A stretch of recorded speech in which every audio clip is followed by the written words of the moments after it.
Welcome back to the Artefactors Union. I'm your host and foreman, Douglas Scoundrels. Today we are assembling the Deadly Performance box for the 10th Thunders faction and the Qiangong keyword. Box contains 5 models, all of them minions, 2 Kabuki Warriors, these very brightly dressed men's here, and 3 Bunraku, the puppets. Looking at the renders, our Kabuki Warriors got some big swords, big hair, no shoes. Not sure why. And then the Bunraku are just going to be absolute spindly nightmares, I can already tell. Let's look at the sprues. Our Kabuki Warrior sprue is split in 2, so it'll fit inside the box.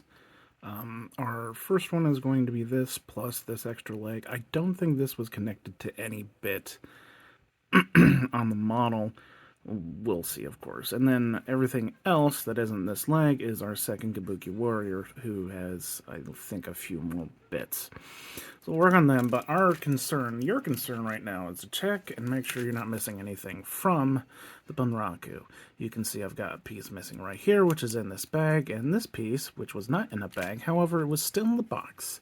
So be very careful opening your box because, again, small, spindly bits are going to snap off a lot easier than most other bits.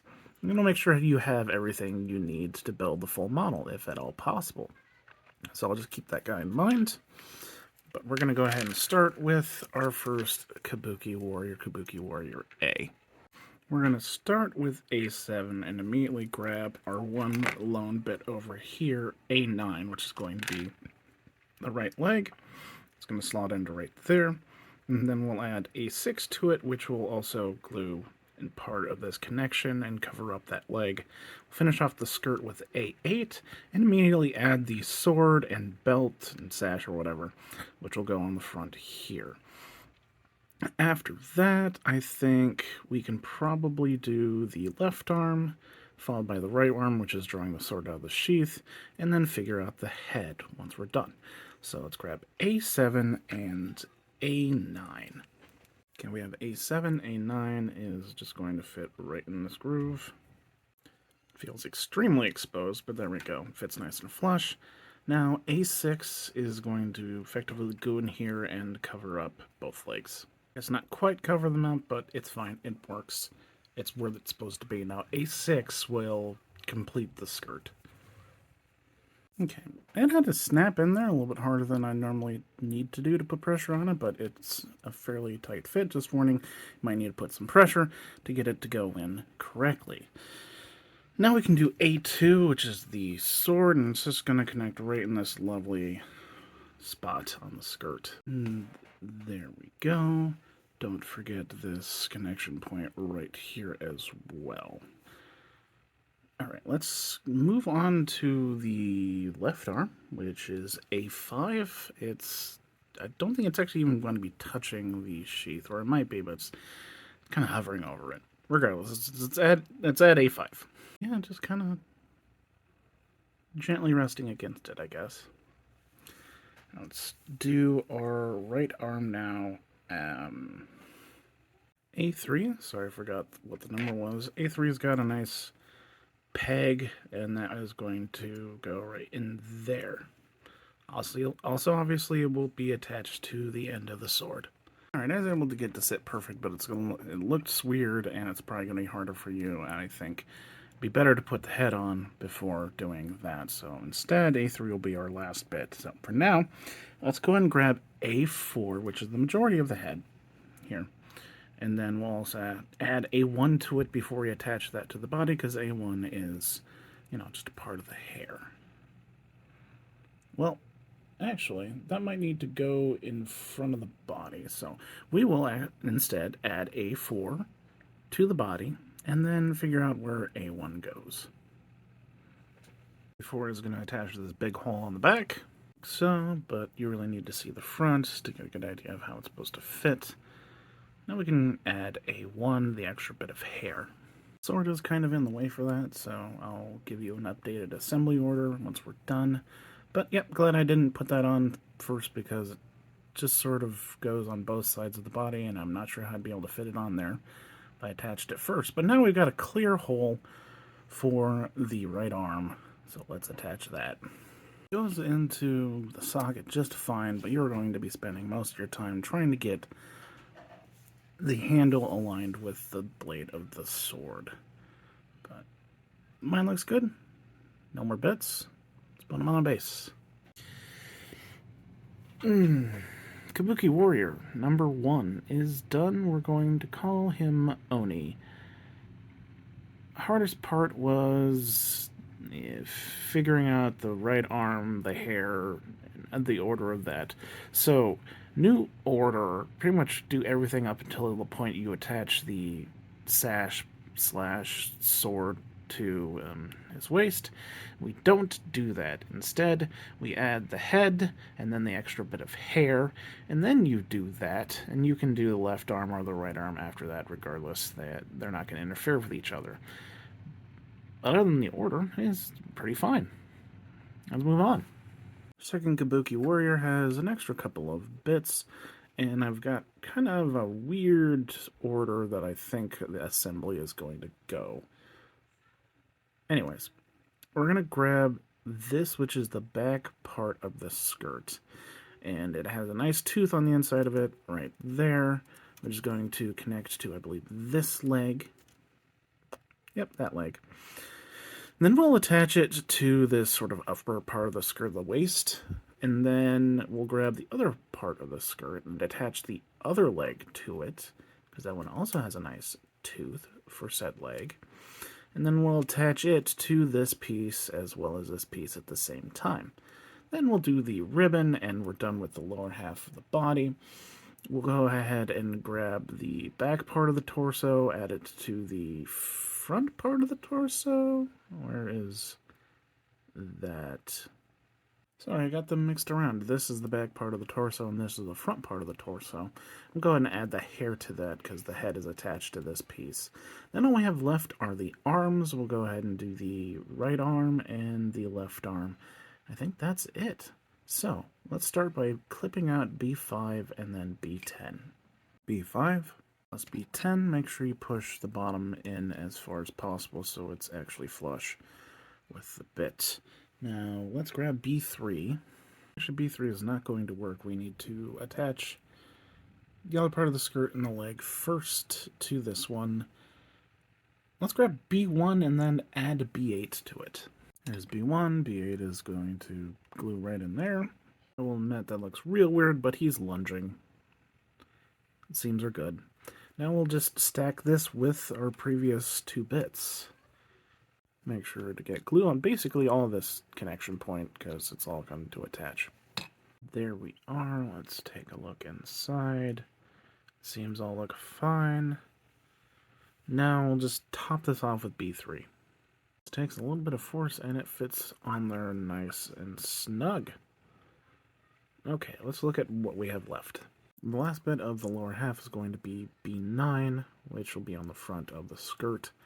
Then we'll add the two halves of the torso, B2 and B8 together, and then add that on top of our model.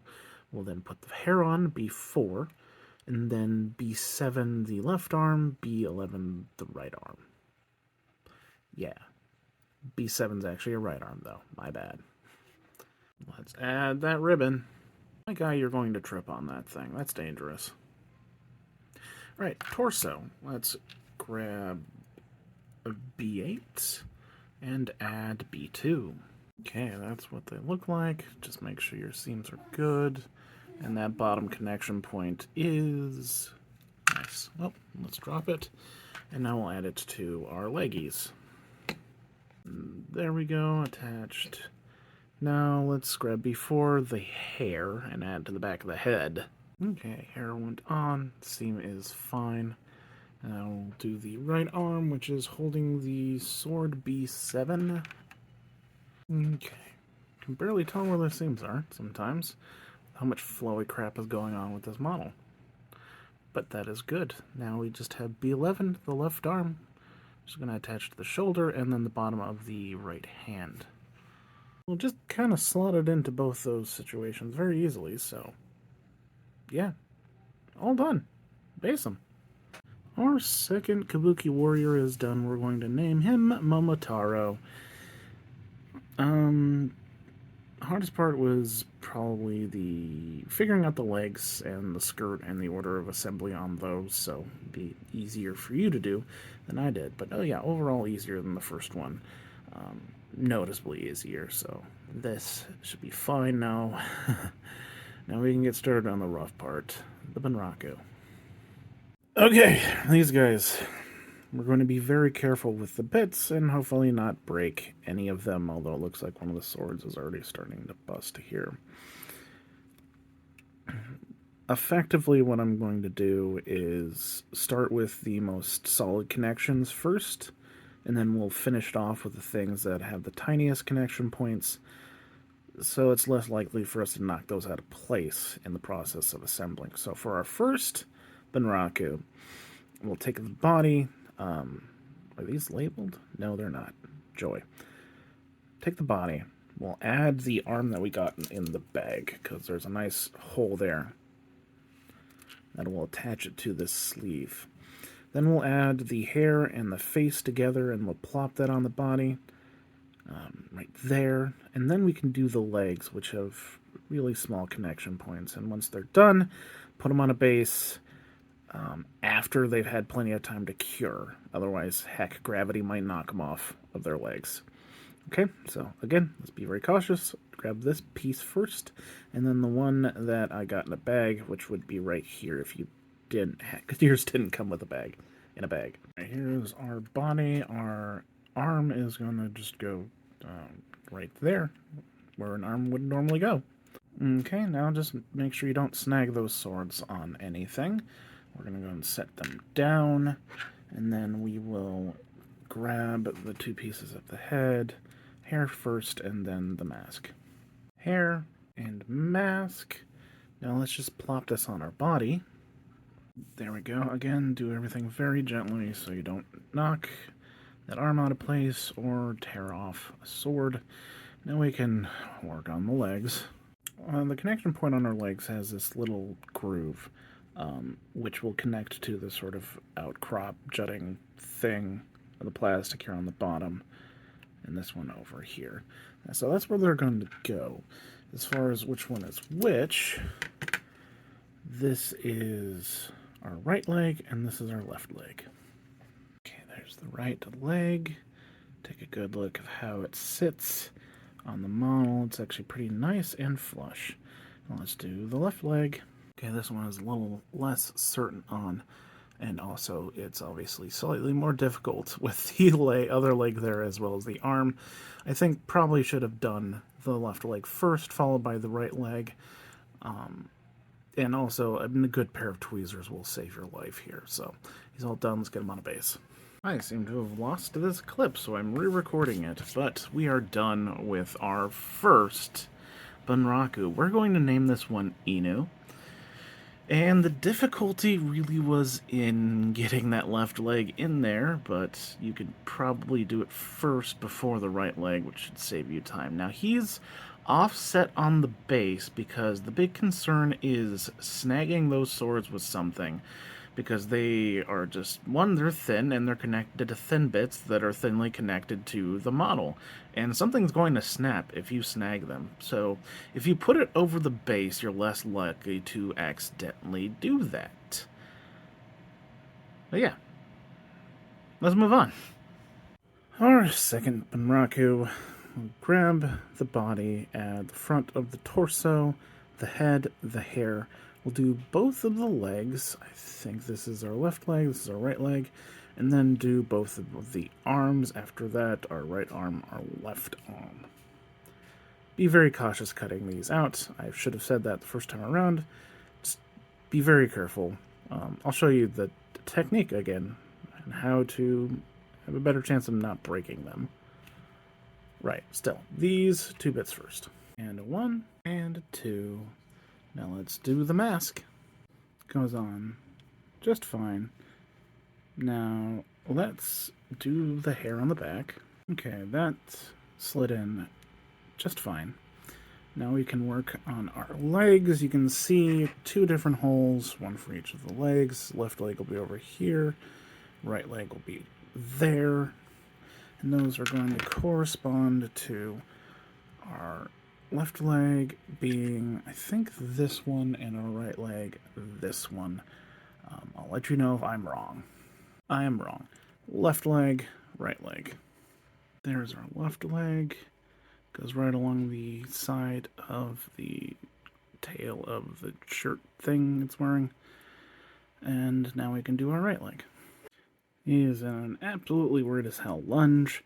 I'm a bit suspicious about this gap right here, but I think having it glue to the underside of this fold of the shirt is safer and is going to look better, and you're not going to see that gap.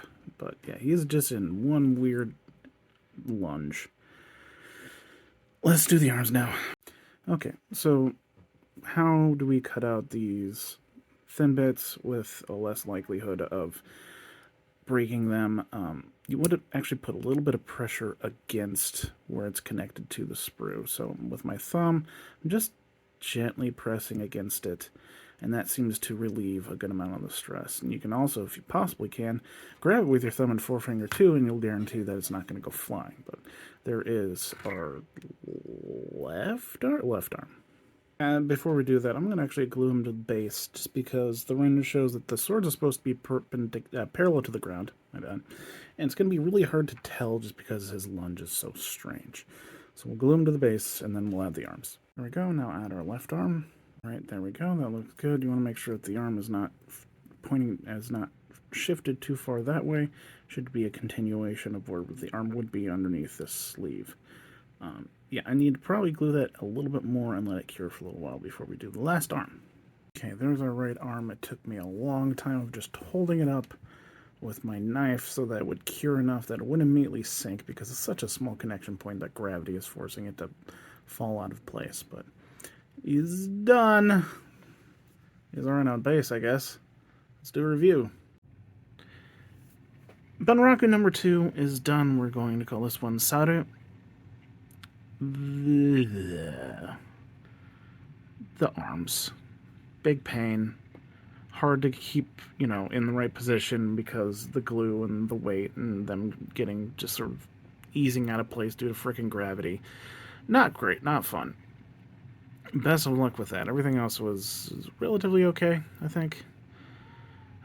One suggestion for him, and this might be slightly controversial. One, park him as far back on the base as you can. I would even have his back foot overhang a bit. The point of that is to keep the swords within the, area of the base as much as possible, and that will prevent random snags from hitting them, and then obviously just ripping the arm off because the connection points are so small. But that's just a suggestion. It's not going to prevent it from ever happening, but it'll make it a lot safer. Alternatively, or on top of that, you could cut down the swords to a more reasonable size. They're pretty darn long. He seems more like a dagger kind of person anyways. So that's what I would suggest you do. Let's move on to our third Bunraku. Our last Bunraku is going to be hopefully our easiest, just because one of the legs is already attached. Yay. Okay, so we'll grab the body. Then we will... I think adding the leg here is probably going to be safe enough. We'll do that. We'll glue the head onto the hair, which would be here. This guy. And then attach that to the body, and we'll finish it off with the arms. This is our right...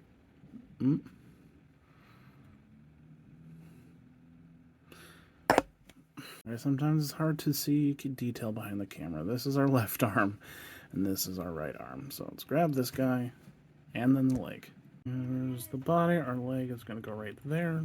Yeah, there's the leg. It's pretty solid in there. Now let's grab the hair, and then put the mask on it. Alright, there's the mask. Now let's slot this onto the body. There's our back connection point. There it is attached. He's got one real weird head tilt, but it's okay. He's a silly little guy. Now, as far as our arms, reminder, the one that's slightly shorter is going to be our right arm, and then the slightly longer one is our left arm. Let's do them in that order. Okay, so that connection point, you're just going to have to squeeze it into that hole It's going to be kind of hard to get in there. I ended up trimming mine, and I probably could have trimmed it slightly even more because you can see that gap there.